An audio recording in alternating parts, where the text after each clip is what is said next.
This is Twisted Passages with award-winning author Marie Sutro.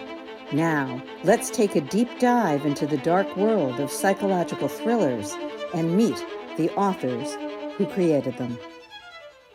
Hello, and welcome to Twisted Passages. I'm your host, Marie Sutro, and today we have New York Times bestselling author Cynthia Swanson here to talk about her new release, Anyone But Her. Welcome, Cynthia. Thank you, Marie. It's really nice to be here. I appreciate it. I am so excited to have you here. I loved this book, but before I start gushing, could you start us out with an overview of the story? Sure.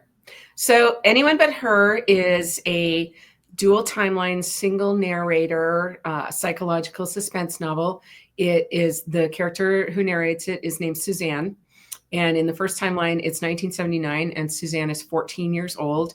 And her mother, Alex, you find this out in chapter 1, has been just been murdered 6 months earlier at Alex's record store. She owns a little record store on Colfax Avenue in Denver, and she's murdered there during an armed robbery. And Suzanne is clairvoyant and has seen ghosts her entire life and is expecting her mother to show up as a ghost. And it takes about 6 months, but then Alex does show up. And when she does, she tasks Suzanne with doing something about Suzanne's father and his new girlfriend, Peggy. Alex's ghost has some concerns about Peggy and her not being the right person to be the new stepmother in her family. So she tasks her 14-year-old daughter with trying to investigate and maybe do something about this. And so Suzanne has this task from her mother, the ghost of her mother. And that's really kind of where the first timeline, the 1979 timeline, takes off. And then the other timeline is 2004. It's 25 years later. Suzanne is now approaching 40 and has lived away from Denver for several decades, left to go to college and never came back, but comes back because her husband gets a job there and they are in a situation where he needs to take this particular job. So she moves there with her own 14-year-old daughter and their son, who's 9. And there are a lot of repercussions of what happened in 1979 that are still coming back to haunt her in 2004, along with some other new challenges, including possibly someone who's chasing her and she's not sure who that is. Absolutely wonderful overview of an absolutely amazing story. Characters, plot, you name it. I could not put this book down. I would literally put it down for like a minute and go get tea, and I'm holding it open while I'm making the tea. I mean, it was so very good. So much I want to get into, but let's start off with kind of where you started us off, which is this dual timeline, 1979, 2004. Same character telling us different parts of her life story. The way that you nailed both of those time frames set us there so viscerally, so physically, so emotionally, in every way. Some of the things that stood out to me, obviously, for those who can't see, there is a vinyl album on the cover of this book. So music is a predominant theme that plays through, no pun intended, this story. Can you give us a little background for why you chose music and how you were able to play music from 2 drastically different decades and weave those through? Sure. So when I originally wrote the book, it was actually just the 1979 timeline. And that ultimately didn't work because I did want it to be an adult book. And so I needed to introduce a second timeline that had an adult narrator and a different kind of story. But the 1979 timeline was always there from the start. And I always wanted 14-year-old Suzanne to be experiencing that at that time, the late 70s, early 80s, that kind of time period. That's music that I grew up on. I'm similar in age to the character. And I'm one of those people whose musical tastes are still ridiculously stuck back in the 70s and 80s. This is the stations that are on in my car. So, it's just kind of music that I love. And it was easy to play that and bring that in. And even music from like the 60s, because Alex is obviously older, her mother, and grows up and comes of age in the 50s and 60s and grows up on that kind of folk music. That's a big part of what she's selling. Her store is called Zoe's Records. and she focuses on female musicians in the store. So she, kind of has an affinity for a lot of female musicians of all sorts and all genres, and plays a lot of that music. And Suzanne hangs around her mom's store before Alex's death, and then actually ends up hanging around the store afterwards. And that's part of what happens in the 1979 timeline. So yeah, so music was a big part of it. And I knew that from the start that I wanted to write a story that was set in a record store. My first novel, The Bookseller, was also set in a small business in Denver, in that case, a bookstore. So I have this affinity for small businesses and people who are running those kinds of small businesses. And so I wanted to do that, almost that same sort of thing that I'd done with The Bookseller, but in a record store this time because of that love of music. And then 2004, I just sort of had to follow the music that was popular in like the late 90s and early 2000s, and kind of go back to that time and think about things that I was listening to and things that other people I know were listening to, and the kind of music that was popular at that time. Well, I don't want to give anything away because there were so many little Easter eggs I felt that really placed you in each of these time frames and helped you to bounce back and forth so effortlessly. Another thing besides music was food. And I want to give some of the food references, whether it's food or drink, but it was so great how in 2004, if Suzanne's having lunch with someone, what they're eating and drinking versus what she was eating and drinking with other people back in 79. I mean, you literally hit every detail. Of course, it's kind of an obvious one that people think about, but when you go back to even 2004 versus today, phones were drastically different then. And from 2000 and 2004 to 79, very different. So every place that it needed to be touched, you touched. I was back in each time period so effortlessly. Thank you. Thank you. Could we talk about Zoe's a little bit? Sometimes writers create fictional places and you just want to go there. I mean, I think every kid in the world wants to go to Narnia. If we could get there and find a way to get there, we'd be there in a heartbeat. Right. I want to go to Zoe's so bad. I know. Was there a particular record store in your past or some place that you had heard of that inspired it? I mean, there were a lot of little record stores like that around. I didn't grow up in Denver. I grew up on the East Coast, but those kinds of little record stores, as Suzanne says in the beginning, very early on, she says, record stores, indie record stores, and the big chains were just a dime a dozen back then, because that's how you shopped. You went in and you bought a record, or you bought a tape, or you bought a single. I used to buy singles all the time, whatever was popular. I remember going into whatever the big chain was, and they would have like the top 100, all laid out, and you could buy any one of those that you wanted. So I was evoking a lot of those memories of that time. There are some longstanding Denver music stores that are still in business. In fact, one in the book, you might have noticed, one gets mentioned, Wax Trax, and that's real. Wax Trax does exist and still exists. So that was not made up. And that's one of the last standing record stores that's still around in Denver. So those little indies, Denver's not unique that way, that I think a lot of places have those. I went to college in Madison, Wisconsin, and there were a lot of them there too. So I remember that. Yeah, I've kind of always loved that. And then the other part is that in 2004, Suzanne, when they do move back to Denver, has the opportunity, she notices, and you find this out pretty quickly too, that the Zoe space is vacant. And she takes that as a sign from Alex, possibly, that she should do something with that. And she decides to open a consignment store for female artists, not just musicians, although she does feature CDs, of course, by musicians. But then she has all kinds of other art too by female artists. So this is the business that she starts in 2004. And I had a very specific spot picked out where I felt like that store could be on East Colfax. So I knew exactly where that was. And I think people that are familiar with Denver might have a pretty good idea of where generally I was talking about. It was amazing just how real everything was. Sometimes you read stories and they'll throw in an obvious reference here or there. Your cars were spot on. Everything was spot on. One of the other things I wanted to talk to you about that weaves through this story, obviously, it's a traumatic event in the beginning. Her mother has died. Through that death, you explore a lot of family trauma. Did you want to touch on those, or did it just naturally, organically happen because death is traumatic? Death is traumatic. And, I've experienced losing parents, not at that age, but I do know what that's like, and so do so many other people. And I think my books all have a little bit of that focus of family trauma and mother-daughter relationships and some loss that's involved there. I feel like that's sort of a theme that comes up frequently in my work. And and part of that might have to do with the fact that I did lose my mother I was 28 when she died. So I wasn't super young, but it was much shorter than most of us would want the relationship with our mothers to go on.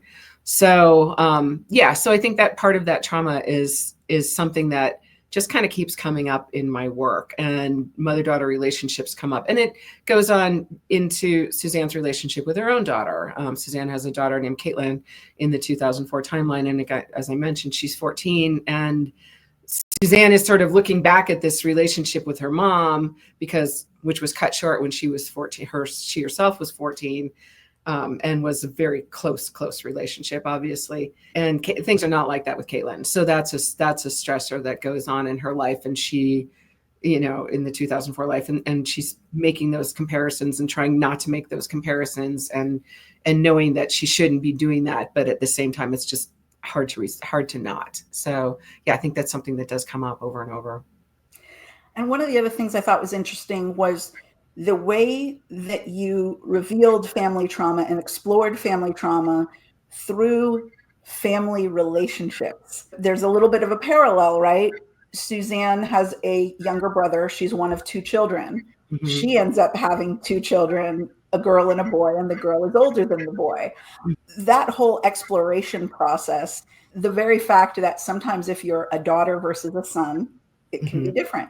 Yeah. Your birth order, if anyone has special needs, there's so many things that play into our roles in relationships, and then play into how we remember things.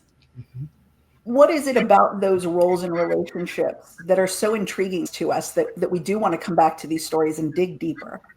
Yeah, well, I think that's exactly what you said. We go back to them because they don't always feel resolved. The things that happened to us when we were younger, or we all know the impact that they have and that they stay with you. It's kind of maybe ironic, but like, I did not actually grow up in a traumatic family at all. I mean, I had, 2 parents who were married until my mom passed away, and I have 1 sister, and I have a great relationship with her. So, I'm sure my family is like, what? Where did this come from? But that's the imagination at work. And that's part of being an author. If I wrote about my family, it would be really boring. Nobody would want to read that. No offense, family, if you're watching this, but it's true. We're not that interesting. So, what is interesting is unfortunately trauma. And I hate to say that, but those are the books, especially in psychological suspense, that in that genre, that's what we want to read about. We want to read about people that are just not quite together the way that they maybe should be. I mean, Suzanne has some troubles in both timelines for sure. So, but that's what makes a person interesting. So, and I'm not very interesting, honestly, but I've got a good imagination. So. Well, I think it's also, we want to know to some degree what we're doing here. And some of us are tested in more severe ways than others, but we're all tested. Right. And we don't know what the next test is. Right. And I think psychological thrillers, work like yours, it allows us to safely explore that and wonder who we'd be and what we would do. That whole exploration journey, Suzanne is growing in 1979, but she's also still growing in 2004. Absolutely. Was it hard to develop a person at those 2 phases of their lives? Here, you're a mother, you're established, you think you've got your legs under you, you think you know where you're going. And at 14, you don't even have a driver's license. Right. Right. Was that difficult? Was that challenging? Yeah. And I mean, it was intentional to have her at those ages, because certainly 14 is pivotal. As you said, there's so much that's still out of your control. And when she's 39 going on 40, she has a birthday during actually both timelines. But yeah, you kind of feel like at that point you're sort of, you've hopefully figured it out. And she really did. I mean, she felt like she did. and they were doing just fine. And then they live in the Bay Area, and her husband gets laid off. And this happens in the beginning again. So, and then she gets laid off from her job. And before that, she's like, I've got everything under control. I'm the PTA president. I'm running this and that. I've got everything the way that it needs to be. And she very carefully, meticulously put aside her clairvoyance and just like pretended she didn't even have it, as much as she possibly could, and sort of tried to build this life that had nothing to do with Denver. And she very rarely went back and visited, tried to, as you said, make this very, carefully built life, and then it falls apart. And she really has no choice but to do what they have to do. And it means that that her past is going to collide with her current life. In that collision, one of the things that really stood out to me, these incredibly powerful women, mm-hmm. Even the father's new girlfriend is powerful in her own way. There's a friend of her mother's who's mm-hmm. in her orbit. Each of these women, she has friends, she has different people around her. Even her daughter, who's growing, is a very strong woman. Have those always been characters that you've been drawn to? Mm-hmm. Oh, absolutely. Yeah. I think most of my female characters in the books that I've written, including this one, are strong female characters. And I mean, I don't like to write about the damsel in distress. So, I want them to solve their own problems, or at least come to terms with their problems one way or the other, which happens to, as you said, everybody in this book. So everyone, all the females, and it does certainly focus on the women in this particular book. So yeah, I think those again make for the most interesting characters. Now, the character who isn't really with us but is, you mentioned before, is Alex, Suzanne's mom. Mm-hmm. That was done so incredibly well. I could see her, I could feel her. Mm-hmm. How did you write someone who's dead? Different authors have come at it from different ways. Yours was just so believable. Where did the inspiration for Alex come from in those ghostly ways? It's interesting that you asked that question, because for a lot of the drafts I had of this book, really until very recently, like a year ago, there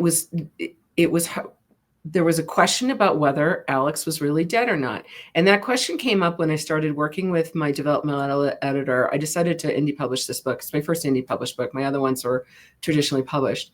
But before I did that, I went back to my developmental editor for The Bookseller, which was my first novel. And I said to her, I think I'm going to self-publish this book, but I really like your take on it first.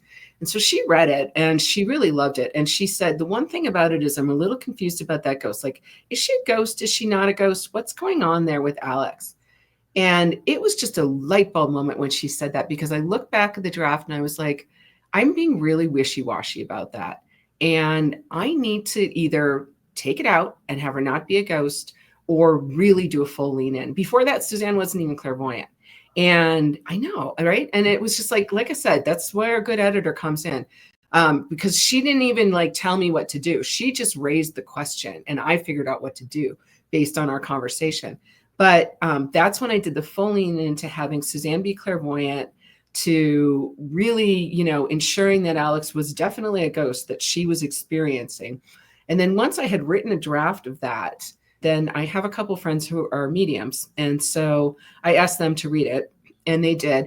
And they both came back with some excellent feedback that really helped a lot. The one big thing that they both said in the draft that they read, Suzanne much more physically saw Alex, just like you would if you were in the room with somebody, and you fit the other it was a live person.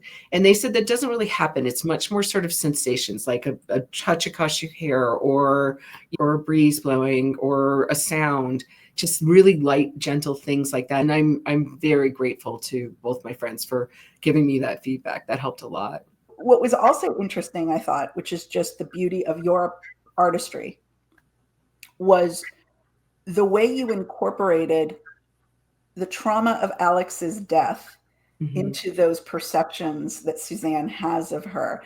Mm-hmm. And you did it so beautifully. You played on a theme, mm-hmm. and every time you got me every time. Beautifully done. Thank you. Thank you. Your stories have brought joy to so many people. including me. Thank you. Where do you see yourself going next? Do you still want to be in psychological thriller world? Do you think there's other things you might want to write? I'm working on my another novel, not right now, and it is set in Denver and a fictional mountain town in the 1930s. So that's really fun to write. It's a little more historical than I've written before. So it's requiring, I mean, all my books require research, but this one is kind of a little bit more of a deep dive. And it's along those same lines. It's psychological suspense. There's certainly a mystery, and it's exploring identity for particularly one of the characters. So I'm having a lot of fun with it. The other thing that I will mention about that book that's interesting is in Anyone But Her, I'm guessing that you noticed there were a couple other ghosts that were hanging around the house where the family lives. They live in a Queen Anne Victoria in Denver's Capitol Hill that was built in 1888. And we might see those ghosts show up again in the future. Okay. Again, for folks who are not watching the video version, I'm just in happy dance land because there were other ghosts, as you said. I was dying to know what their backstories were. I think there was one in particular that you told us something that had showed up that someone saw in like a newspaper article. So I think there was one that we kind of knew something about. I cannot wait. I'm going to be writing you letters. Is it coming out yet? Is it coming out yet? Well, it's in the works. So wonderful. Now, Cynthia, you do live in Colorado now. Mm-hmm. And it is one of the most beautiful places on earth. Mm-hmm. What do you do to get out of the psychological thrillers and the murder and the mayhem and just get out and enjoy yourself? Oh, we love it. I mean, I've been here for 30 years and I do absolutely love Colorado. It's just a wonderful lifestyle. I live in Denver in the city, and we do actually have a place up in the mountains too. So we get up there fairly frequently and get up and ski with the family and snowshoe and do all those fun things and hike in the summer and bike. And so it's, I'm certainly grateful to be here. I can't imagine being anywhere else. So it's a good place to be. That's for sure. Well, I'm sure that for as much fun and frivolity is to be found up in the mountains, now that I hear there's a story set up in the mountains, the wheels are always going, even when you're out having fun, right? Mm-hmm. Yep. Awesome. Well, my final question for you, Cynthia, now that I'm a huge fan, for all your newbies like me and all of your prior fans, where is the best place for people to find out what's going on for you and what's coming next? Oh, my website, cynthiaswansonauthor.com is my website. I have a Substack. My Substack is called The What If Journal, and I'm always, happy to have new followers there. I do a new Substack every couple of weeks. So, and I'm on social media. I'm on Facebook. I'm on Instagram, and just joined Blue Sky like everybody. So yeah, you can find me around. I'm Cyn Swan Author on all the socials. So yeah. Well, again, wonderful read. If you want to go back to 79, if you want to go back to 04, or if you just want a fantastic story that you will just get lost in, Anyone But Her. Thank you for joining me, Cynthia. Thank you so much, Marie. It's been a delight. I appreciate it. And thank you all for joining us on this episode of Twisted Passages. We hope to see you next time.